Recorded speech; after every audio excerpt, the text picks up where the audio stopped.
تو وہ یہودی ہو کے مرے, عیسائی ہو کے مرے, مجھے اس کی پرواہ نہیں ہے. کہ وَلِلَّهِ عَلَى النَّاسِ حِجُّ الْبَيْتِ مَنِ اسْتَطَاعَ إِلَيْهِ سَبِيلًا, اللہ کے لیے لوگوں پر لازم ہے کہ جو بیت اللہ جانے کی استطاعت رکھتے ہیں وہ بیت اللہ کا حج کریں. آگے قرآن کے الفاظ دیکھو, وَلِلَّهِ عَلَى النَّاسِ حِجُّ الْبَيْتِ مَنِ اسْتَطَاعَ إِلَيْهِ سَبِيلًا وَمَنْ كَفَرَ فَإِنَّ اللَّهَ غَنِيٌّ عَنِ الْعَالَمِينَ. جو انکار کرے گا تو اللہ تمام جہان والوں سے غنی ہے. کیا مطلب؟ بہت بڑی دھمکی ہے. مفتی طارق مسعود کے بیانات کے لیے مفتی صاحب کے آفیشیل چینل مفتی طارق مسعود سپیچز کو سبسکرائب کریں. مفتی صاحب حج کی فضیلت اور نہ کرنے کے وعید. ایک روایت میں آتا ہے کہ جو حج جس پر لازم ہوا وہ حج نہ کرے تو وہ یہودی ہو کے مرے, عیسائی ہو کے مرے, مجھے اس کی پرواہ نہیں ہے. اور قرآن کے الفاظ دیکھو کہ وَلِلَّهِ عَلَى النَّاسِ حِجُّ الْبَيْتِ مَنِ اسْتَطَاعَ إِلَيْهِ سَبِيلًا, اللہ کے لیے لوگوں پر لازم ہے کہ جو بیت اللہ جانے کی استطاعت رکھتے ہیں وہ بیت اللہ کا حج کریں. آگے قرآن کے الفاظ دیکھو, وَلِلَّهِ عَلَى النَّاسِ حِجُّ الْبَيْتِ مَنِ اسْتَطَاعَ إِلَيْهِ سَبِيلًا. آگے کیا الفاظ ہیں؟ وَمَنْ كَفَرَ فَإِنَّ اللَّهَ غَنِيٌّ عَنِ الْعَالَمِينَ. جو انکار کرے گا تو اللہ تمام جہان والوں سے غنی ہے. کیا مطلب؟ بہت بڑی دھمکی ہے کہ جو نہیں آئے گا نا استطاعت کے باوجود, اللہ کو اس کی کوئی ضرورت نہیں ہے. یہ جب دھمکی کے الفاظ واضح نہیں ہوتے نا, مبہم ہوتے ہیں, تو بلاغت کا قاعدہ ہے کہ یہ دھمکی چھوٹی نہیں ہوتی بلکہ بہت بڑی ہوتی ہے. تو اللہ کہہ رہے ہیں مجھے پھر تمہاری ضرورت, مجھے تمہاری کوئی ضرورت نہیں ہے. تو اسلام کا ایک رکن ہے.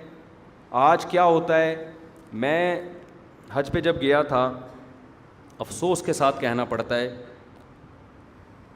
کہ سارے بڈھیاں آ رہی ہوتی ہیں حج کے لیے. ٹھیک ہے, اللہ ان کو اس عمر میں توفیق دے رہا ہے, اچھی بات ہے.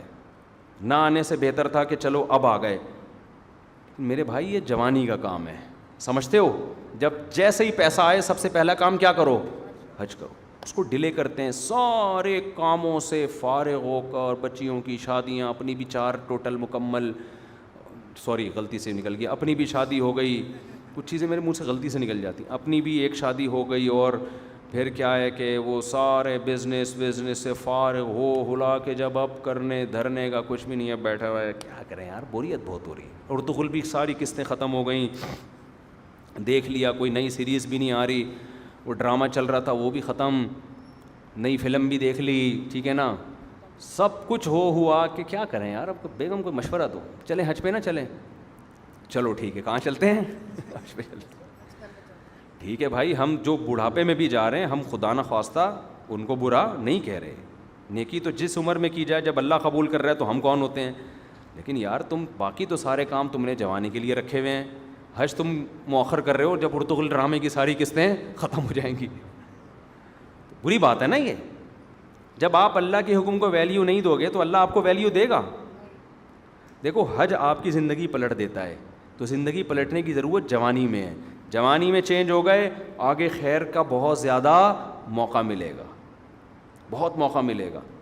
در جوانی توبہ کردن شیوائے پیغمبری. جوانی میں توبہ کرنا کس کا کام ہے؟ پیغمبروں کا کام ہے.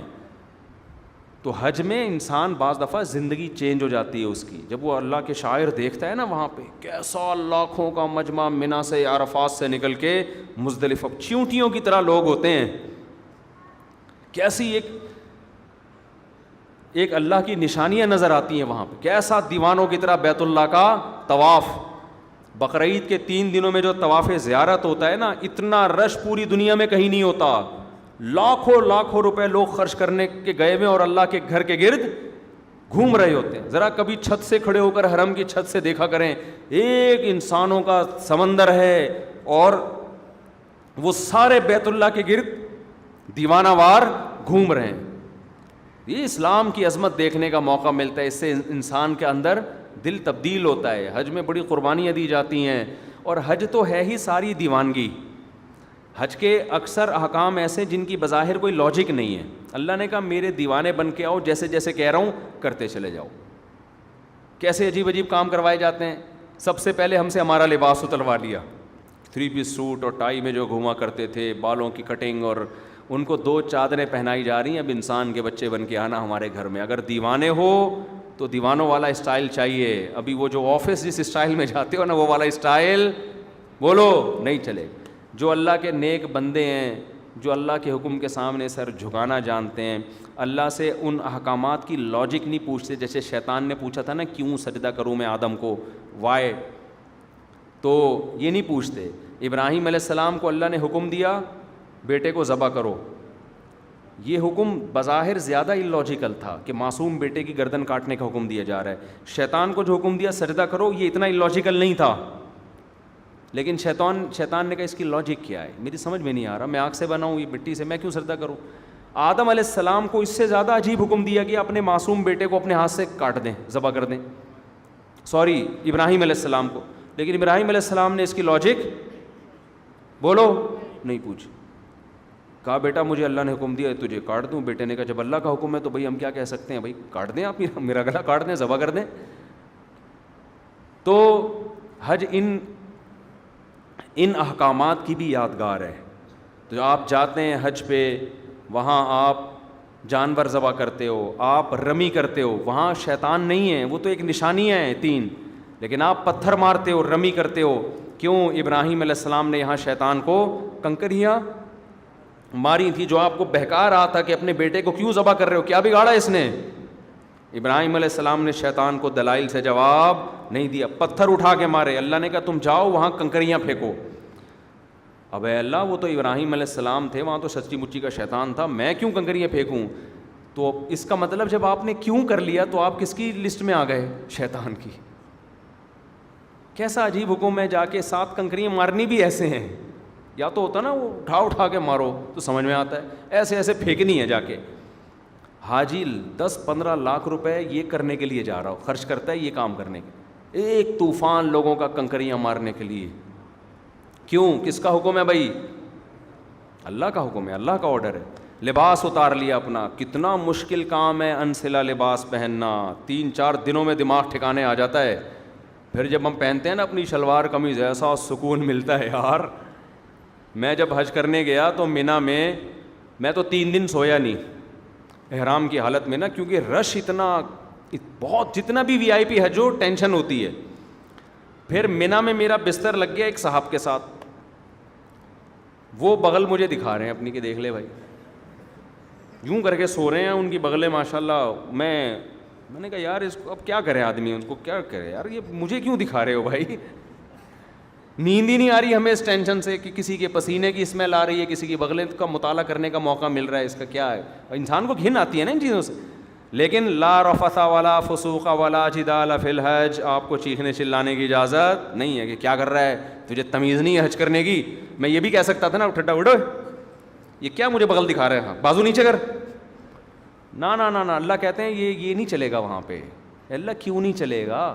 اللہ کہیں گے کیوں کیا تو کس کی فہرست میں, شیطان نے کیوں کیا تھا. نہیں, جھگڑا وگڑا نہیں ہے, جو جیسا ہے برداشت. ٹریول ایجنسی آپ کے ساتھ ظلم زیادتی کر رہی ہے, چپ, آ کے پھر کلاس لو ان کی. یہاں پہ ٹریول ایجنسیاں بڑی ہوشیار ہوتی ہیں, ان کو پتہ ہے آنے کے بعد کون پوچھتا ہے, ٹھیک ہے نا. تو جو ہوگا کیوں کی اجازت نہیں ہے, کیوں والا کام شیطان کا ہے. فلا رفث ولا فسوق ولا جدال فی الحج, کوئی گناہ نہیں کرنا, بد نظری نہیں. موقع بد نظری کے بہت ملیں گے, نا نا نا نا, یہاں آپ کو نظر اٹھانے کی اجازت نہیں ہے. وہاں بھی نہیں ہے لیکن یہاں زیادہ گناہ ہے. اپنی بیوی سے بھی آپ ریلیشن قائم نہیں کر سکتے وہاں پہ احرام کی حالت میں, تو نامحرم سے کیسے آپ لذت حاصل کر سکتے ہو.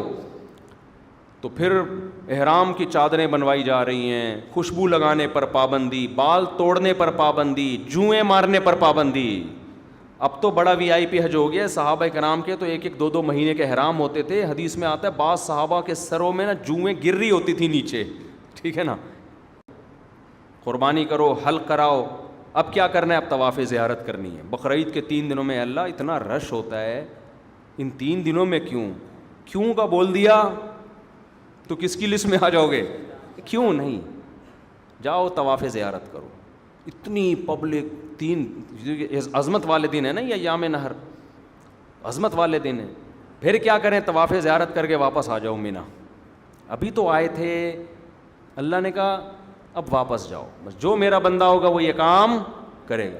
آخر میں اینڈ کیا نکلتا ہے, پروٹوکول کیا ملتا ہے آپ کو؟ جب آپ نے اتنی قربانیاں دیں, عرفات کا وقوف کیا آپ نے, عرفات میں لمبی دعائیں مانگنا سنت ہے, عرفات کا وقوف بھی کر لیا, قربانی بھی ہو گئی, اس کے صلے میں اب ہو سکتا تھا اللہ تعالیٰ حکم دیتا کہ اب میرے بندوں کو مفت کھجوریں بانٹی جائیں, میری طرف سے آرڈر ہے. نہ اللہ کہتے ہیں اب کیا ہوگا تمہارا ٹنڈ, جو تھوڑی بہت پرسنالٹی تھی بالوں کی وجہ سے وہ بھی بولو, جب وہاں سے آؤ گے سر چمک رہا ہوگا, لوگ کہیں گے یہ کیا ہو گیا, آپ جاتے ہوئے تو آپ ایسے اتنے حسین نہیں تھے. کچھ لوگ یہ شعر ایسا ہی, لیکن یہ بات خوب سمجھ لیں, حج یا عمرے میں حلق کرانا, ٹنڈ کرانا ضروری نہیں ہے, قصر بھی کرا سکتے ہیں. ثواب 3 گنا زیادہ ہے حلق کرانے میں, سمجھتے ہو, لیکن قصر کرانا بھی کیا ہے, بال ایک پورے کے برابر چھوٹے کرنا بھی کیا ہے, جائز ہے. تو جو کام جائز ہوتا ہے اس پہ کسی کو ملامت نہیں کی جاتی. میں نے جب پہلی بار حج کیا, میرے اتنے بڑے بڑے بال تھے, میں نے ان بالوں کی قربانی دے کے ٹنڈ کرا لی. آپ کو پتہ ہے اتنے بڑے بال ہونے میں بڑا ٹائم لگتا ہے. ہم نے ٹنڈ کرائی, ہم نے کہا یار یہ سنت ایک دفعہ ہم زندہ کریں گے, حلق کی سنت. ٹنڈ کرا لی ہم نے, عمرے میں بھی ٹنڈ کرائی, حج میں بھی ٹنڈ کرائی. دوبارہ میں عمرے پر گیا, میں نے ٹنڈ نہیں کرائی, میں نے قصر کرا لیا. میں نے کہا چلو حلق کی سنت زندہ کر دی ایک دفعہ, اب ہم قصر کرا لیتے ہیں تاکہ گھر میں تھوڑی سی عزت ہو ہماری.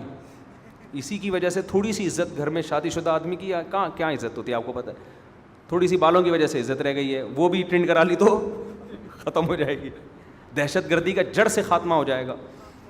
تو تھوڑی سی تو دہشت رہے نا, جڑ سے تھوڑی خاتمہ کرنا ہے دہشت گردی. خیر بہرحال ثواب حلق میں ہی زیادہ ہے, ٹنڈ کرانے میں ہی زیادہ ہے. لیکن میں نے کہا اب میں عمرہ کرتا ہوں تو حلق کراؤں گا, تو قصر کراؤں گا. قصر کرا لیا. جہاز میں لوگ تانے دے رہے تھے مجھے, یار آپ مولانا ہو, آپ نے عمرہ کیا, ٹنڈ, یہ کیسا عمرہ ہے, یہ کیسا عمرہ ہے. تو یہ پھر شرعی حدود سے کیا ہے, زیادتی ہے. جب اللہ نے اجازت دی ہے تو آپ کو ملامت کرنے کا حق. میں نے کہا اب تو میں قصر ہی کراؤں گا, کیونکہ آپ کو اعتراض کیوں ہو رہا ہے اس پہ, میری مرضی. تو اللہ سے آگے نکلنے کی کوشش نہ کریں. بعض دفعہ بعض لوگ, میں جب جدہ میں تھا تو وہاں میں نے دیکھا بہت سے لوگ یہاں 5-6 سال سے جاب کر رہے ہیں, عمرہ نہیں کر رہے. وہ میں نے کہا کیوں نہیں کرتے عمرہ یار, تمہارے تو حرم اتنا قریب ہے. کہہ رہے ہیں یار ٹنڈ کرانی پڑے گی, ہم نہیں کرا سکتے. میں نے کہا قصر کرا لو یار. بعض لوگ ٹنڈ نہیں کرا سکتے, ان کو ہو گیا نا یار نہیں ہم نہیں, وہ کہہ رہے ہیں ہم ٹنڈ میں بہت عجیب سے لگ رہے ہوتے ہیں. تو جب اللہ نے آپشن دیا ہے تو چلو, میں نے کہا یار بالوں کی قربانی نہ دو, یہ تو اللہ نے اجازت دی ہے نا, تو قصر کرا لو. تو ان کو پتہ ہی نہیں تھا کہ قصر بھی ہو سکتا ہے. تو اس لیے آپ حج عمرے سے اس وجہ سے رک جائیں کہ ٹنڈ کرانی پڑے گی, یہ غلط ہے. عمرہ کریں ٹنڈ سے. اگر آپ کو بہت زیادہ نفرت ہے تو بہتر تو یہی ہے کہ کرا لیں, قربانی دے دیں اللہ کی خاطر. لیکن اللہ نے آپشن دیا ہے کس کا, قصر کا بھی آپشن دیا. 1 پورے کے برابر بال چاروں طرف سے کاٹ لیں تو بھی ٹھیک ہے. سمجھتے ہو؟ تو آئندہ اگر میں گیا تو میرا ارادہ ہے قصر کرانے کا, کہ قصر کرا لوں گا. تو ایسا نہ ہو میں عمرے سے یا حج سے آؤں, آپ بولیں یار یہ تو ویسے جیسے گئے تھے ویسے, تو آپ کو اعتراض کا حق نہیں ہے. میرے بال, میری ٹنڈ, میری مرضی, میری جیب کے ریال پیسے, میں ٹنڈ کراؤں یا میں قصر کراؤں. ہو سکتا ہے ٹنڈ کرا لوں میں کہ یار قربانی دے دو, دہشت گردی کا جڑ سے خاتمہ کر دو, ایسی کی تیسی, بعد میں دیکھیں گے ہوتا کیا ہے. ہو سکتا ہے یہ بھی ہو جائے, ہو سکتا ہے قصر کر لیں. تو اپنے کسی کے ذاتی معاملات میں دخل انداز, کیونکہ میں پہلے جب عمرہ کیا نا, لوگ مجھے, ہر آدمی, یہ کیسا عمرہ ہے یار, آپ کے تو سر پہ اسی طرح بال لٹک رہے ہیں, یہ کیسا عمرہ ہے یار, یہ کیسا عمرہ ہے یار. تو اعتراض کرنے کی میرے بھائی اجازت نہیں ہے, یہ پھر بدعت ہو جائے گا. سمجھتے ہو؟ جس چیز کی اللہ نے اجازت دی ہے تو اس کو دیکھو. پیر جمعرات کا روزہ رکھنا سنت ہے نا, نہ رکھے تو آپ کیسے, کیوں نہیں رکھا بھائی سنت ہے ہی اسی لیے کہ کوئی دوسرا طنز نہ کر سکے. یار رمضان کا چھوڑ دے تو آپ پوچھیں یار فرض ہے, یہ کیسے چھوڑ دیں, مسلمان ہو کے روزہ چھوڑ رہے ہو. سمجھتے ہو کہ نہیں سمجھتے؟ تو اس لیے میرے بھائی حج کے لیے پیسے جمع کیا کرو, حج پہ جایا کرو. یہ تو بڑی پیاری عبادت ہے, اس ایسی یونیک عبادت ہے. یہ دیوانوں کے لیے, اللہ سے محبت کرنے والوں کے لیے اس سے زیادہ ذائقے والی, لطف والی عبادت کوئی ہے نہیں. جب بھی کوئی غیر مسلم مسلمان ہوتا ہے, میرا تجربہ ہے, مشاہدہ ہے, اس کی سب سے پہلی خواہش ہوتی ہے کہ مجھے بیت اللہ کا حج مل جائے, کیونکہ اس کے دل میں اللہ کی خالص محبت ہے نا, تو اس کی خواہش ہوتی ہے کسی طرح بیت اللہ چلا جاؤں.